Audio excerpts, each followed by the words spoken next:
Charge. Clear.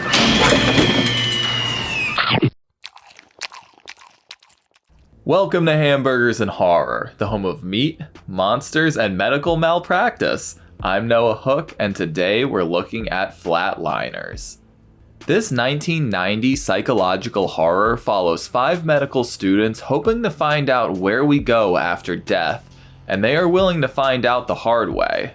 One by one, they end their own lives and have each other resuscitate them to get a peek into the afterlife, but they soon realize something has come back with them. Flatliners was directed by Joel Schumacher, who has brought us a variety of films including St. Elmo's Fire, The Lost Boys, and A Time to Kill. Schumacher started out as a fashion designer working in the costume department of musical films, but eventually broke into writing and directing on his own, and his films are known for their visual flair. I'm not super familiar with Schumacher's work outside of his biggest hits, but for most of what I read online, it seems he was often an overlooked and overhated director, by critics at least. He was the guy who did Batman and Robin, which is a big part of it.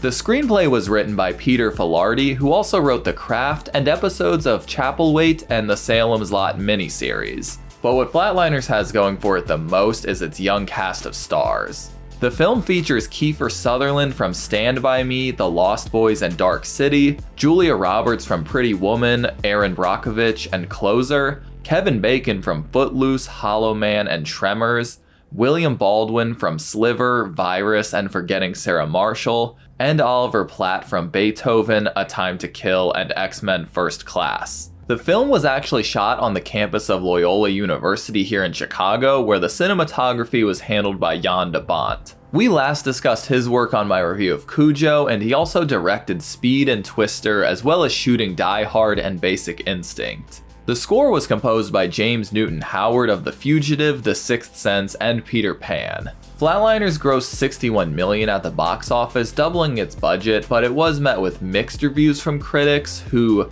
praised its style and themes, but wished it pushed a little more boundaries. It currently has a 50 and 59% on Rotten Tomatoes, so it's looking like a bit of a mixed bag. Thank you to my patron Jason for requesting Flatliners for me to review. I've never seen it before, so I'm excited to see what it's in store for me.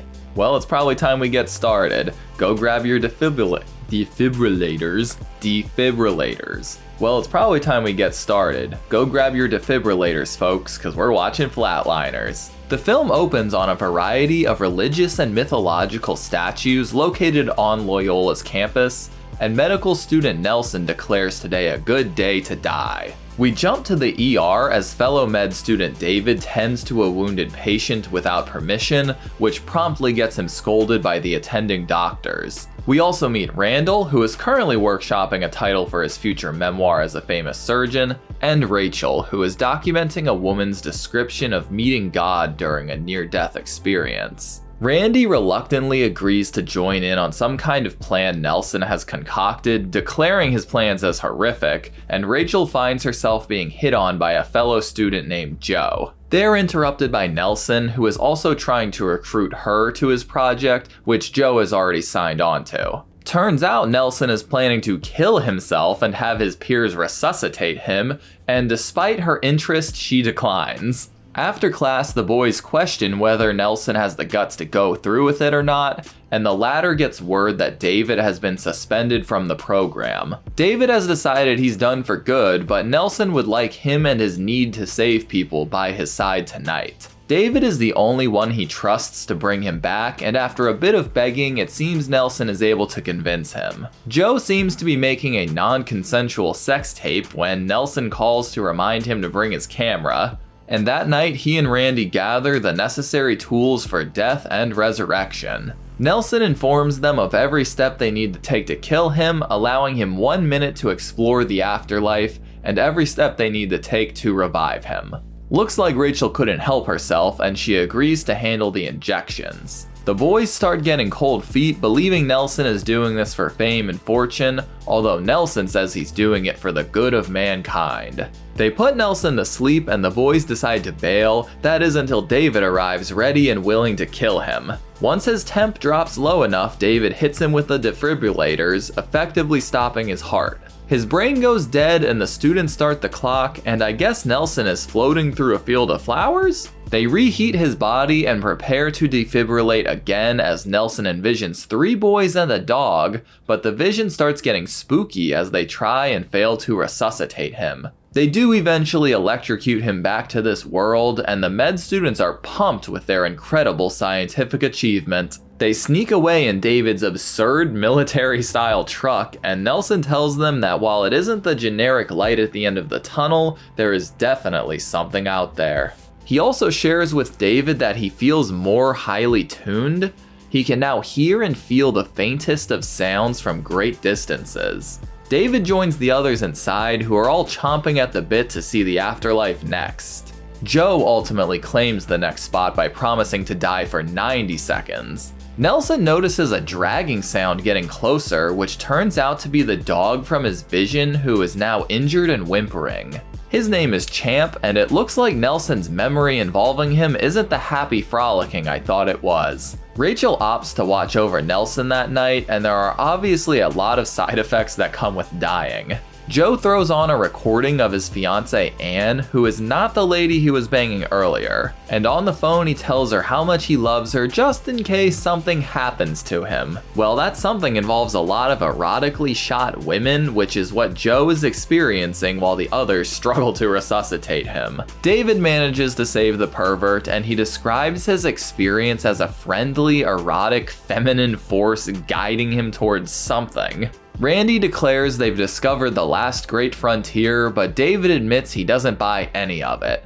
He believes they were all just hallucinating as their brains died, but Nelson tries to talk him into going next. David thinks they should stop entirely, but Rachel declares she is going next for 110 seconds. This compels David to change his mind, ultimately deciding to die for 130 seconds. This upsets Rachel, and David follows her outside, promising her he wasn't trying to outdo her. He thinks that since he is an atheist, he has the lowest chance of convincing himself there is something out there while dying, but Rachel thinks his ideas about the brain releasing chemicals and causing hallucinations are way less likely than there being an afterlife. He asks her why she is so obsessed with death, but she deflects and goes home. Nelson walks home through an alley featuring every stereotypical scary person you can meet in the big city, including this lady who confronts him about the things he has done in this life. He notices Champ under an overpass and follows him into a questionable tunnel, but all he finds is a little boy. Oh shit, the little boy kicks his ass too. More on him in a little bit though. Joe seeks out Terry, a woman who has also had a near-death experience, to ask her what she saw, but he's shocked to see one of his many sex tapes confronting him about his actions. Damn, that 6-year-old has a mean left hook, huh, Nelson? He notices some suspicious footsteps approaching his door and makes a run for it, but it may or may not have been some innocent trick-or-treaters. Apparently, these maniacs decided Halloween is the perfect night to kill David. They shock him into cardiac arrest, and as David dies, he watches a Super 8 montage of his entire life. He starts floating through some snowy mountains as Joe has more hallucinations, and Nelson decides he wants to push David to 140 seconds before defibrillating. David envisions a young girl as a group sings some sort of childhood game, and these morons have left him dead for 3 full minutes. They manage to bring him back, and not even David can refute the otherworldly nature of the visions he saw. He describes it as a feeling of being watched, and Nelson believes it is the dead that's watching. He wants to go again, but Rachel argues that it is her turn. Nelson says they need to bump up the time to 4 and eventually 5 minutes, which finally gets the crew to threaten quitting the project. Nelson calls this a mutiny and chastises them for soaking up his genius, but he allows Rachel to go next. Joe has more visions of his mistresses, and Nelson finds the violent little boy in his bedroom. Wait, what the fuck? Oh no, no, no, no! The next morning, David asks Rachel why she wants to do this, and she shares that she has lost people close to her and wants to know they've gone to a good place. He admits that's an admirable reason, but also shares that he felt an overwhelmingly good presence while dead, so she doesn't need to waste her time. She doesn't quite buy that, and he admits he just doesn't want her to die, but there is no stopping her now. At work, she tells a dying woman the voices she hears are friendly and she should follow them, as they will lead her to whatever is next. While riding on the L, David is visited by the girl from his vision, who proceeds to call him every childish insult you could possibly imagine. Jagoff, Cora banana bread, limp dick, bar face, turn merchant, shit face, rat turf, ass licking son of a bitch. David is late to Rachel's death, maybe because of this vision, and they opt to do it without him. She's already been under for 90 seconds by the time David does arrive, and he demands she be brought back immediately. Nelson reluctantly agrees, and we see Rachel is revisiting a childhood memory with her veteran father. Looks like Papa had some issues that led him to fleeing their home, and the power goes out as the boys try defibrillating her. They opt to intubate and perform CPR, and it's revealed Rachel's father committed suicide in their car. She's been dead for 4 minutes when Nelson tries to overload her body with drugs, but David convinces him that would result in permanent damage. Loverboy is able to resuscitate her, and a bit later the boys ask why he stopped them early.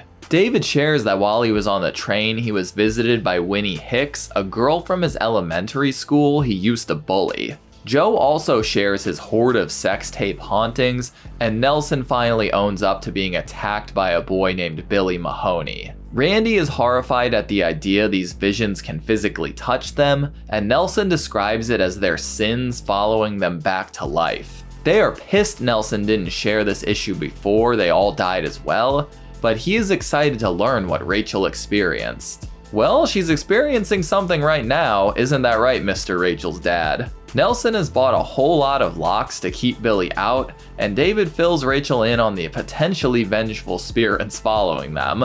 We watch as a childhood Nelson pelted Billy with rocks while he was atop a tree, and the boy returns to bash him in the face with a screwdriver. Rachel has another vision of her father, and she is devastated that the old lady passed away, now believing the spirits are not friendly. David returns to his old elementary school playground and re-watches as he and some other kids call Annie a variety of mean names. Joe's video ladies have left the screen and entered the real world as well, and they berate him with the many lies he told them to get them in the sack. This culminates in him finding Anne at his creepy loft, where she has discovered his tapes. She very reasonably leaves him. Good for you, Anne. After many failed attempts, David is able to contact Winnie's mom and get her daughter's address, and on his way he finds Nelson. He's sad to hear Rachel didn't return with immaculate otherworldly wisdom, but he does ask if he can join David on his trip so as not to be alone for a few hours. During class, Anne envisions a corpse as her father and flees, being followed by Joe. Nelson waits in the truck while David goes to see Winnie, promising to honk if he sees Billy. Winnie's daughter answers the door before she herself emerges, and after introducing himself, she allows him to come inside. That leaves Nelson all alone to get stalked by a little boy POV. Aw, Winnie has a beautiful garden. David gets down to it and apologizes for the way he treated her in school, and Winnie thanks him for the kind words. Good timing, because Nelson has noticed his tiny tormentor in the woods and gets attacked with a climbing axe. David returns to find nobody there but Nelson, who is attacking himself with the axe. The boys return to Chicago and learn of Rachel's dead dad stuff, and she is quite angry at Nelson for withholding pertinent information. Nelson makes light of everyone else's trauma and drives Rachel away, and David tells Randy and Joe to help him find Billy Mahoney as he goes after her. Nelson shares that David believes they need to confront and atone for their sins, and Rachel shares the guilt she feels for her father's suicide. This guilt was bolstered when David hypothesized the spirits were seeking revenge, but he shares that he felt a huge weight lifted by speaking with Winnie and asking for forgiveness. Rachel points out that her dad is dead though, but David believes her dad is in a good place and wants her to let him go. Nelson and the boys return to his childhood neighborhood, and they follow him through various yards and alleys to a graveyard. Yup, Turns out Nelson and his buddies accidentally murdered poor Billy Mahoney, sending him plummeting down to his death. Also, that's how Champ got his back broken, poor puppy. Nelson was taken from his family and put into a remedial school, and he believed he had already atoned for his sins. He realizes he isn't finished though, and he runs off with Joe's keys. Good luck in the Chicago graveyard, fellas. Oh, I guess David and Rachel fucked. Good for them. She revisits her father in the bathroom as David gets a call from Joe, and he doesn't realize leaving her to rescue them is probably a bad idea. She finds her mother ironing before heading back upstairs, where she finds her father shooting up what Wikipedia says is morphine. He notices his daughter and asks Rachel for forgiveness, which she is more than happy to give him. David picks up the boys, who fill him in about Billy's death and Nelson's plans to make amends. They realize he's planning to flatline again, and Nelson calls up Rachel to apologize for getting them involved in all of this. He tells her everything we do in this life matters, and he is going under again for good. The boys and Rachel rush to campus as Nelson sets himself up to die, injecting his body with a very high dose of something not good for him. He imagines an alternate scenario where he was being chased by Billy as he dies, and the boys arrive and begin trying to resuscitate him. Billy throws rocks at Nelson as Rachel arrives as well, and she shares with them that he's been dead for around 9 minutes based on her phone call with him. They try and fail to intubate and perform CPR, and young Nelson begs Billy to stop. He's been dead for 10 minutes when they decide to pump him full of drugs. Nelson finally apologizes before Billy beams him out of the tree, and David starts pounding on his chest as the others give up on saving him. Rachel could tell in his voice that Nelson felt he deserved to die, but David doesn't believe a childhood mistake should be a death sentence and grabs the defibrillators. Nelson awakes to the sight of Billy and Champ, but to his surprise, the boy just gives him a smile and a wave before heading into the light. Nelson follows the sound of David's voice through the field, and the team manages to get his heart going again. He whispers to David that it wasn't such a good day to die after all, and the movie ends with a zoom out on these paintings. And that's Flatliners. This really wasn't what I expected it to be, but it works for me. This was really just my own incorrect expectations going in, but I suppose I expected it to be a bit more horrific. I expected the something that follows them back from the afterlife to be more demonic or otherworldly, a la Hellraiser or From Beyond, so I did spend a while waiting for something like that to happen. Those kinds of films are my bread and butter, and I can watch them all day, every day, but I appreciate that Flatliners gave us a much more human version of the afterlife as opposed to the Lovecraftian versions we usually get in horror. The story leaves me asking a ton of questions about this proposed afterlife, and I mean that in a really good way. I question whether or not anything actually followed them back at all, or if it was really just their own unconscious shame being amplified somehow through the process of dying.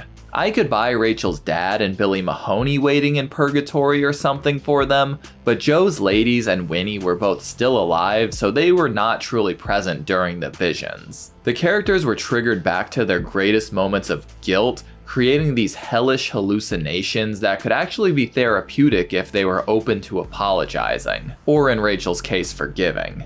Joe was released of his guilt when Anne dumped him, as he no longer had this nasty secret to hide. David atoned by apologizing to Winnie, and Nelson had to truly experience the fear and pain Billy did to understand what he put that boy through.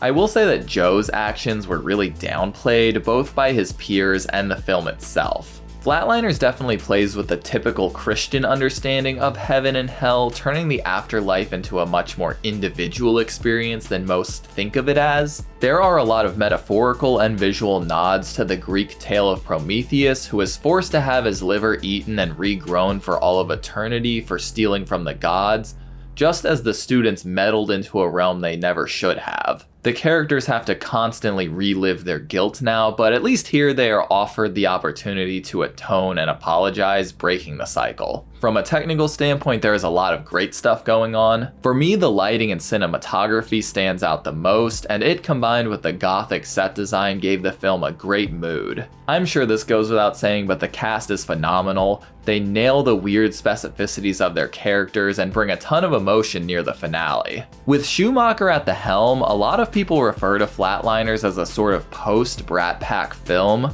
basically meaning the story revolves around these young characters and their personal problems in a similar manner to The Breakfast Club and St. Elmo's Fire. Flatliners is kind of a horror movie, but it's also an indirect coming-of-age tale centered around childhood trauma. This particular flavor of young ensemble casts really lived and died in the 80s, but I would say these kinds of films also 100% had an influence on films like Scream and the films that followed that.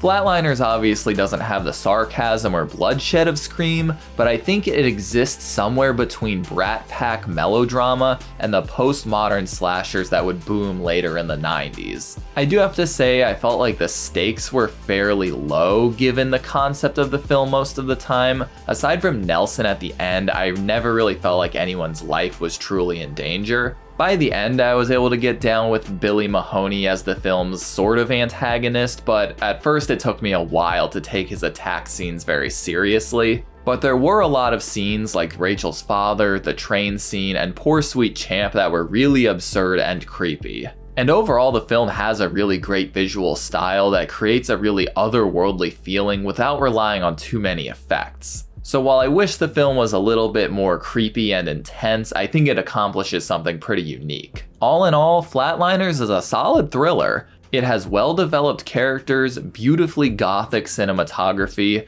and a subtly terrifying view on the afterlife that will leave you thinking long after the credits roll. Thank you again to my patron Jason for requesting Flatliners for me to review. It had been on my radar for a while, so I'm glad I got to share my first experience with it. Well, that's about it. Join me in 2 weeks as I check out another mystery patron request. Thank you all for joining me, and an extra thank you to my patrons. As always, I'm Noah Hook, and thanks for watching Hamburgers and Horror. Stay safe out there. Thanks for watching my review of Flatliners. If you enjoyed this video, be sure to like and subscribe so you can keep up with all my horror reviews. And if you want to help support the channel further, you should check out my Patreon account. You'll be able to vote for future movies and franchises I cover on the channel. Thanks, y'all.